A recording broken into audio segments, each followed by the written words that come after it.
Welcome to another installment of 5 Minutes With. I'm Matt Weingarden, and today we're talking with Melanie Deveau, who is seeking a Liberal nomination to run in the federal riding of Windsor West. Welcome, Mel. Thanks very much for having me, Matt. Thanks for coming. Can you tell us a little bit about your background? Sure. I moved to Windsor when I was 7 years old, and I grew up in Windsor West downtown, went to Victoria Public School, and moved out to the county at grade 8, went to General Amherst High School, Fanshawe College, Toronto for a little bit, and been back here since about 1990. Can you talk a little bit about your broadcasting career? Well, it was pretty long. Over 25 years I worked in radio, almost 25 years of that with Chum Radio CTV on air. Had a great time. It was a great career.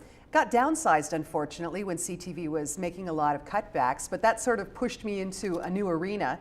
And then I ended up getting my real estate license, so I'm selling real estate with Prudential locally. And now it seems my life's taking another turn. Why do you think you would be a good public servant? I've always wanted to change things. I've been a pain in a lot of people's rear ends since I was a young kid. Even in school, if there was a program that boys were allowed to take and not girls, I fought it because I didn't think it was right. I did it in grade school, I did it in high school. I was on student council in high school. I've always tried to be a leader rather than a follower.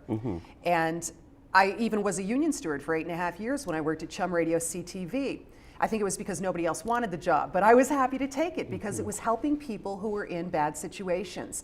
And I've always had that inside me that I wanted to make change, I wanted to make things better, I wanted life to be fair and equitable for people. Are there any particular issues you're going to bring to your platform? Well, I think a big issue with me is the economy and jobs, and I've been directly affected by that, as have so many people in Windsor.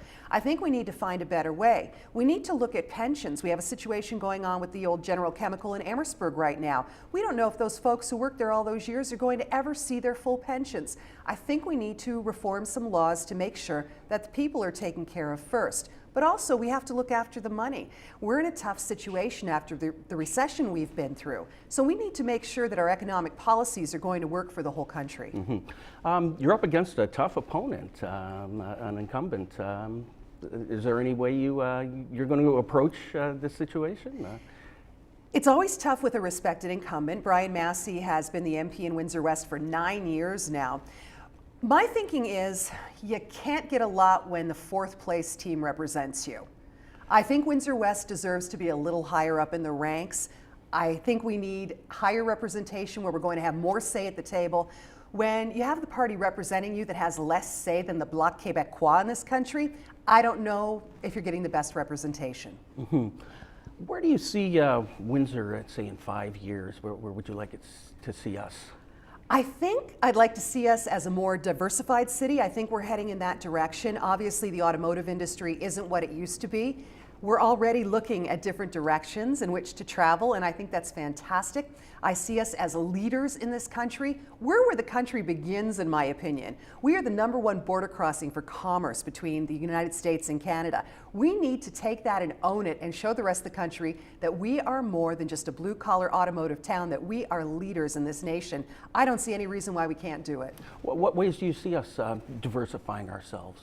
Well, obviously, we're looking into aerospace industry already. We're looking into alternative energies, which I think is a great way to go because, let's face it, we have to move away from coal. We do eventually. It might be happening quicker or not as fast as some people might like. You're never going to please everybody, but we certainly have to look to the future. I'm worried about our kids and our grandkids. What's the legacy we're going to leave for them? Well, thank you for joining us today, Mel. I appreciate you coming in. Thanks for having me, Matt. You've been watching 5 Minutes with Melanie Deveau. For Mediaplex News Now, I'm Matt Weingarden.